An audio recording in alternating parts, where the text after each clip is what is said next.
Em nome do Pai, e do Filho, e do Espírito Santo. Amém. Vinde, Espírito Santo, enchei os corações dos vossos fiéis e acendei neles o fogo do vosso amor. Enviai, Senhor, o vosso Espírito, e tudo será criado, e renovareis a face da terra. Deus de bondade, que iluminaste os corações dos vossos fiéis com a luz do Espírito Santo, tornai-nos dóceis às suas inspirações, para apreciarmos retamente todas as coisas e gozarmos sempre da sua consolação. Por nosso Senhor Jesus Cristo, vosso Filho, que é Deus convosco, na unidade do Espírito Santo. Amém. São Francisco Xavier, rogai por nós. Em nome do Pai, do Filho e do Espírito Santo. Amém. Bem, então este vídeo é uma correção ao vídeo de ontem, podemos dizer de alguma forma, porque ontem gravei o vídeo para hoje, para poder publicar hoje de manhã, e esqueci-me. Sabia perfeitamente que hoje era o dia 13 de maio, mas talvez por estar a gravar ontem, não me lembrei que o que havia de estar a gravar haveria de ser as leituras do dia 13 de maio. Não é? Portanto, faço aqui um breve vídeo para colmatar essa lacuna e não deixar hoje de fazer um vídeo sobre o dia 13 de maio, esta memória de Nossa Senhora de Fátima e, aliás, festa, e fazer um pequeno comentário sobre as leituras que são escolhidas e uma leitura extra, surpresa. Então, primeiro temos,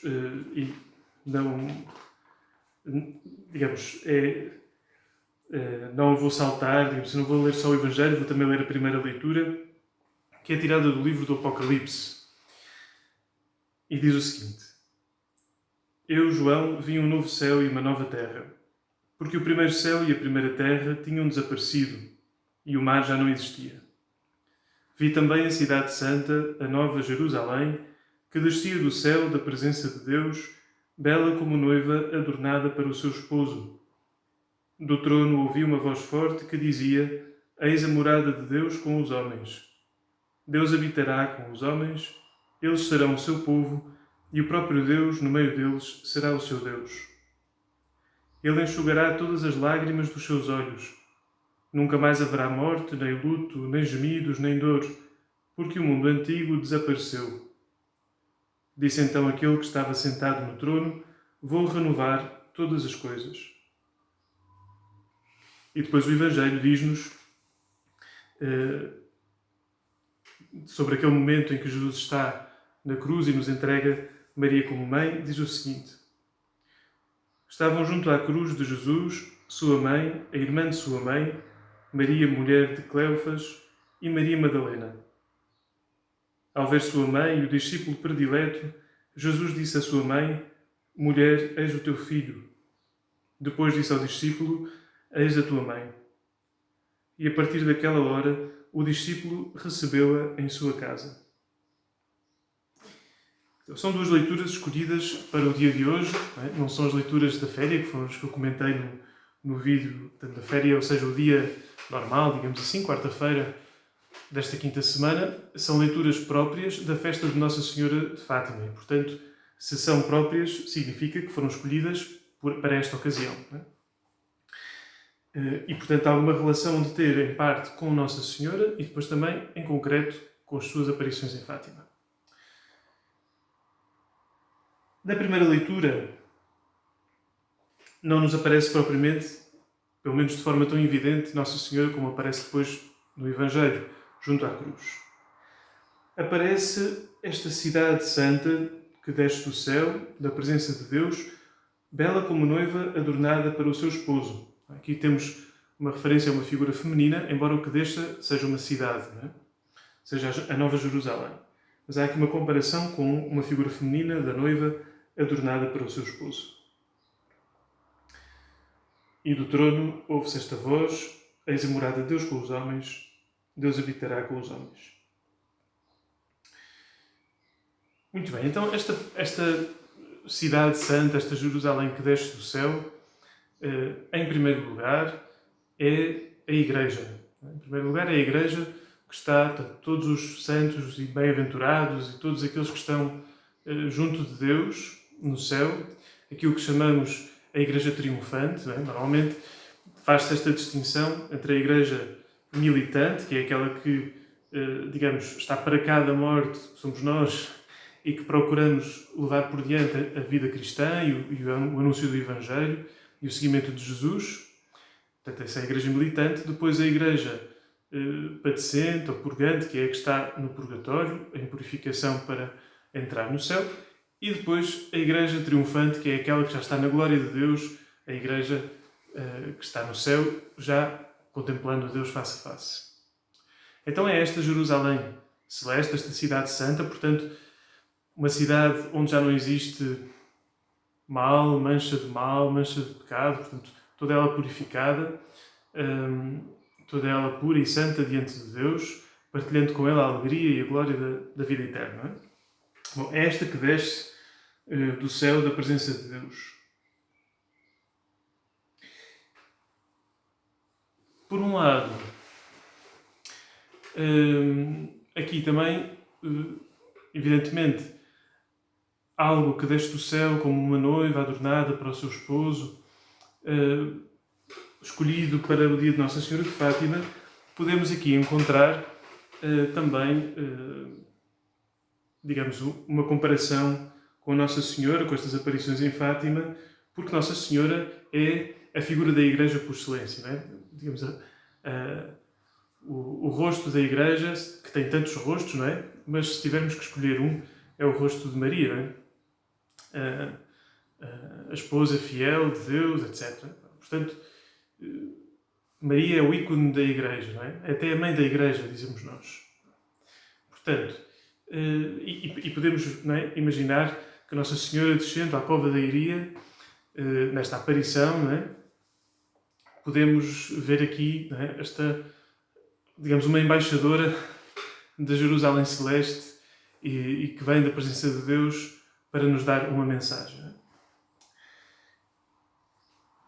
E que é a mensagem de que existe esta cidade santa, esta cidade onde Deus mora com os homens, como por excelência Deus mora em Maria, em Nossa Senhora, encontra nela uma casa, uma morada perfeitamente disposta para Deus habitar nela. E, portanto, embaixadora e, portanto, também promessa, profecia desta cidade onde nunca mais haverá morte, nem luto, nem gemidos, nem dor, porque o mundo antigo desapareceu. A imagem das coisas renovadas, não é? A embaixadora das coisas renovadas, que é o que diz, assim termina a leitura, não é? Disse então aquele que estava sentado no trono: vou renovar todas as coisas. E Nossa Senhora é a primeira e a embaixadora de todas as coisas renovadas. É a primeira de todas as coisas renovadas e é a sua embaixadora.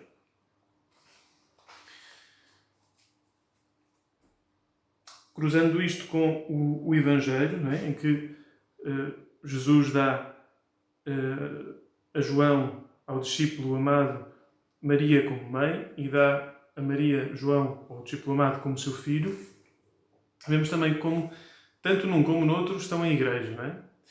A Igreja é nossa mãe, não é? Tem essa vocação de ser mãe.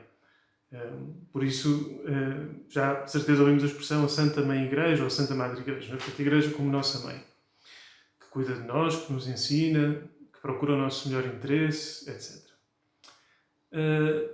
E, portanto, cada um de nós é confiado à Igreja, não é? Sendo confiado a Maria, que é a mãe e o ícone da Igreja, cada um de nós é confiado à Igreja. E depois, por outro lado, é toda a Igreja no discípulo amado, aquela Igreja que ainda está em caminho, que ainda está em processo de conversão, de purificação, para uma maior fidelidade e santidade, é também o discípulo amado, figura da Igreja nesse estado, não é? Se quisermos a Igreja militante, não é? Que é confiada a Nossa Senhora para que a Nossa Senhora possa ir gerando, como gerou o Filho de Deus, como gerou Cristo no seu ventre, também possa ir gerando o corpo de Cristo, que é a Igreja. Portanto, digamos, penso que é assim que podemos ler estas leituras de hoje da festa de Nossa Senhora de Fátima. Enfim, é uma forma de ler, depois também muito se poderá acrescentar, não é? e as outras reflexões, comentários, homilias que tivermos a oportunidade de escutar, depois vão trazer também outras nuances, outros aspectos, não é, à nossa atenção. Vou então agora introduzir a outra leitura, que é uma leitura que vem também muito a propósito do dia de hoje, porque é uma leitura das Memórias da Irmã Lúcia, que é uma recomendação que vos faço, porque que há 2 anos, aqui na nossa paróquia São Francisco Xavier, quem vem cá sabe muito bem que aqui há muito amor e devoção a Nossa Senhora, em particular a Nossa Senhora de Fátima, e também uma grande admiração e estima pelos pastorinhos de Fátima. E não foi por isso, já de um interesse que tinha antes, mas seguramente foi também um bom empurrão, digamos assim, para mim, para ler pela primeira vez as Memórias da Irmã Lúcia, que ainda não tinha lido, alguns excertos sim, mas não integralmente, não é? Pronto, tive a oportunidade de ler e de facto foi uma leitura que, por várias razões e de várias maneiras, me fez muito bem, até pela própria forma como a Irmã Lúcia vai narrando até aspectos da vida do Portugal daquela altura e daquela zona, daquela região. E depois, claro, evidentemente, o que Deus fez na vida destes 3 pastorinhos é impressionante e também nos move o coração e a vontade para querermos ser mais amigos de Deus como eles eram, não é? Como eles se foram tornando. Bom, e então hoje vou ler aqui a aparição do 13 de maio, da 4ª Memória da Irmã Lúcia, porque, enfim, é o que recordamos hoje e também algo de semelhante tem com as leituras de hoje. Ao chegar mais ou menos a meio da encosta, quase junto de uma azinheira grande que aí havia, vimos outro relâmpago e, dados alguns passos mais adiante, vimos sobre uma carrasqueira uma senhora, vestida toda de branco, mais brilhante que o sol, espargindo luz, mais clara e intensa que um copo de cristal, cheio de água cristalina, atravessado pelos raios do sol mais ardente. Parámos surpreendidos pela aparição. Estávamos tão perto que ficávamos dentro da luz que a cercava ou que ela espargia, talvez a 1,5 metro de distância, mais ou menos. Então Nossa Senhora disse-nos: Não tenhais medo, eu não vos faço mal. De onde é vosso Messê? Lhe perguntei. Sou do céu. E que é que vosso Messê me quer? Vim para vos pedir que vinhais aqui 6 meses seguidos, no dia 13, a esta mesma hora. Depois vos direi quem sou e o que quero. Depois voltarei ainda aqui uma 7ª vez. E eu também vou para o céu? Sim, vais. E a Jacinta? Também. E o Francisco? Também, mas tem que rezar muitos terços. Lembrei-me então de perguntar por 2 raparigas que tinham morrido há pouco. Eram minhas amigas e estavam em minha casa a aprender a tecedeiras com a minha irmã mais velha. A Maria das Neves já está no céu? Sim, está. Parece-me que devia ter uns 16 anos. E a Amélia? Estará no purgatório até ao fim do mundo. Parece-me que devia ter de 18 a 20 anos. Então Nossa Senhora pergunta: quereis oferecer-vos a Deus para suportar todos os sofrimentos que Ele quiser enviar-vos em ato de reparação pelos pecados com que Ele é ofendido e de súplica pela conversão dos pecadores? Sim, queremos. E depois ter muito que sofrer, mas a graça de Deus será o vosso conforto. Foi ao pronunciar estas últimas palavras, a graça de Deus, etc., que abriu pela primeira vez as mãos, comunicando-nos uma luz tão intensa como que reflexo que delas expedia, que penetrando-nos no peito e no mais íntimo da alma, fazendo-nos ver a nós mesmos em Deus, que era essa luz, mais claramente, que nos vemos no melhor dos espelhos. Então, por um impulso íntimo, também comunicado, caímos de joelhos e repetíamos intimamente: ó Santíssima Trindade, eu vos adoro. Meu Deus, eu vos amo no Santíssimo Sacramento. Passados os primeiros momentos, Nossa Senhora acrescentou: rezem o terço todos os dias, para alcançarem a paz para o mundo e o fim da guerra. Em seguida começou-se a elevar serenamente, subindo em direção ao nascente, até desaparecer na imensidade da distância. A luz que a circundava ia como que abrindo um caminho no cerrado dos astros, motivo porque alguma vez dissemos que vimos abrir-se o céu. Bom, por aqui termina o relato da aparição.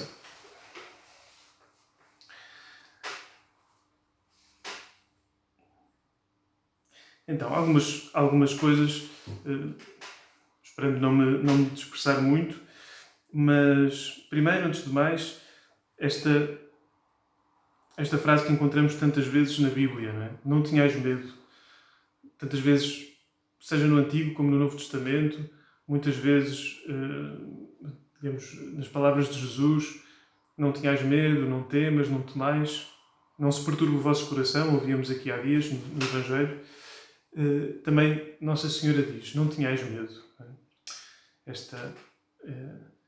Esta nossa atitude sempre presente quando algum personagem bíblico tem um encontro com Deus ou com algum dos seus mensageiros enviados. Não é? E aqui, de alguma forma, a mesma coisa. Portanto, poderíamos dizer que, embora não seja uma passagem bíblica, que não é, mas tem aqui traços comuns com digamos, tantos episódios de encontros na Bíblia entre os seres humanos e Deus ou algum mensageiro da parte de Deus.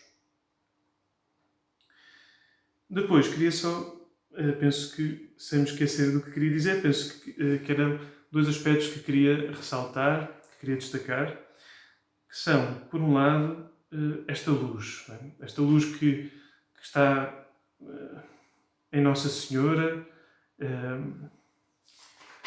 na expressão da Irmã Lúcia, vestida toda de branco, mais brilhante que o sol, espargindo luz, mais clara e intensa que um copo de cristal cheio de água cristalina, atravessado pelos raios do sol mais ardente.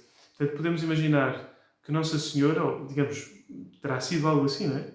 Que Nossa Senhora estava não só com luz fora dela, não é? Mas digamos como se fosse habitada e deixasse transparecer a luz que lhe vai dentro, não é? Que tem dentro de si. Portanto, toda ela invadida e cheia de luz de dentro para fora, não é? Digamos assim. A luz que se vê fora é uma luz que lhe vem de dentro, não é? Que é, como depois os próprios pastorinhos dizem, Deus que era essa luz. Não é? Essa luz era Deus. E nós sabemos que, em particular no Evangelho de São João, de facto, Jesus apresenta-se como a luz. Não é? Eu sou a luz do mundo, quem me segue não andará nas trevas. E também no início diz, no prólogo do Evangelho de São João, diz a luz veio às trevas e as trevas não a receberam. Não é? Portanto, esta dimensão da luz, que também tanto nos consola, não é? Mesmo a luz material, mas esta luz é uma luz ainda, digamos, mais... ainda melhor, mais excelente que a luz natural. Não é? Portanto, esta luz, não é? E depois, também a dimensão do sofrimento que está presente em Fátima, e digo, sobretudo, porque tem sido algo que temos visto nas leituras dos dias anteriores, não é? Sempre a presença da cruz, do sofrimento, das adversidades, das perseguições, que apesar de digamos, de todo o bem, de todo o gozo e consolação e alegria que podemos viver na nossa vida cristã, permanece sempre uma dimensão de cruz, né? E que tem que ver com o facto de, se nós pertencemos à luz que é Cristo, também haveremos de experimentar a mesma rejeição que Ele experimentou. Se somos filhos da luz, como Jesus também nos chama, ou chama àqueles que o seguem e que acreditam de veras nele, se somos filhos da luz, então, como a luz, também as trevas nos vão de rejeitar a nós. Não é? E o próprio Jesus fala nisso tantas vezes e provavelmente ainda virá alguma passagem nos próximos dias. Se o mundo vos rejeitar, não se espantem, não se admirem. Rejeitou-me a mim primeiro, mas não tenhais medo, outra vez, não tenhais medo, eu venci o mundo. E, portanto, se nós estamos como os ramos na videira, estamos em Cristo, permanecemos nele, habitados pelo Espírito Santo, também nós haveremos de vencer o mundo. Não pelas nossas próprias forças, não pelas nossas qualidades, mas pela força do Espírito e pela pertença a Jesus. Pela graça de Cristo. Bom, penso que o mais importante era poder ouvir esta narração da irmã Lúcia, daquilo que eles viveram nesta aparição do 13 de maio e destacar estes elementos que são elementos bíblicos em si. Não tenhais medo, a luz que é Deus e a presença da cruz, do sofrimento como parte do caminho cristão, que somos convidados, como os pastorinhos, a oferecer. Quereis oferecer-vos a Deus para suportar todos os sofrimentos que Ele quiser enviar-vos, em ato de reparação pelos pecados com que Ele é ofendido e de súplica pela conversão dos pecadores? Sim, queremos.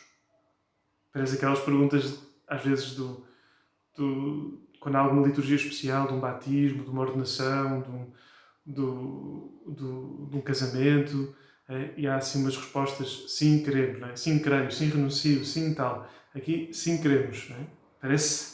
Parece um ato litúrgico, sacramental, não é? Sim, queremos. Portanto, há aqui uma consagração, não é? Os 3 pastorinhos consagraram-se neste dia. E depois de ter muito que sofrer, mas a graça de Deus será o vosso conforto.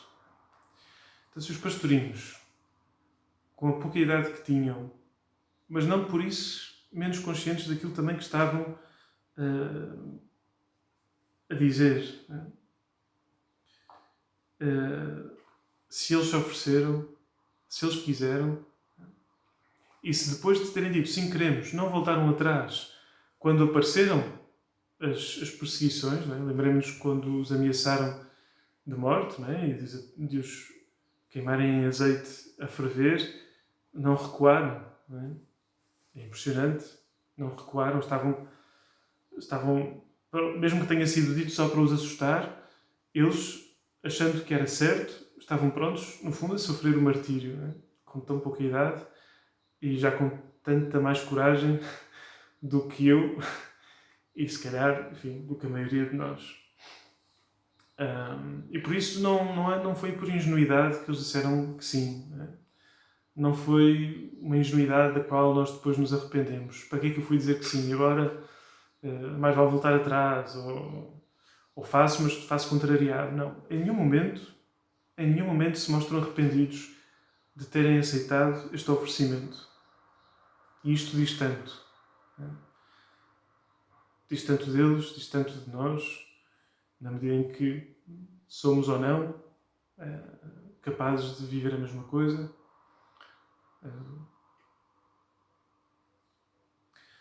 Ficamos com estes elementos para a nossa meditação hoje e ouçamos estas palavras da embaixadora do céu, que é Nossa Senhora. Desta embaixadora que nos vem chamar a atenção para uma vida e uma realidade que está para lá daquela que nós hoje aqui vivemos, seja qual for a nossa circunstância. Portanto, somos feitos para o céu, somos feitos para a luz, vivemos com empenho e dedicação e generosidade as realidades desta vida presente, mas não somos feitos para esta vida presente. Somos feitos para a vida em Deus, que podemos começar já a experimentar, mas que a viveremos plenamente nessa cidade santa, nessa Jerusalém, onde Deus será a nossa luz plenamente. Não é? Abençoe-vos Deus Todo-Poderoso, Pai, Filho e Espírito Santo. Amém.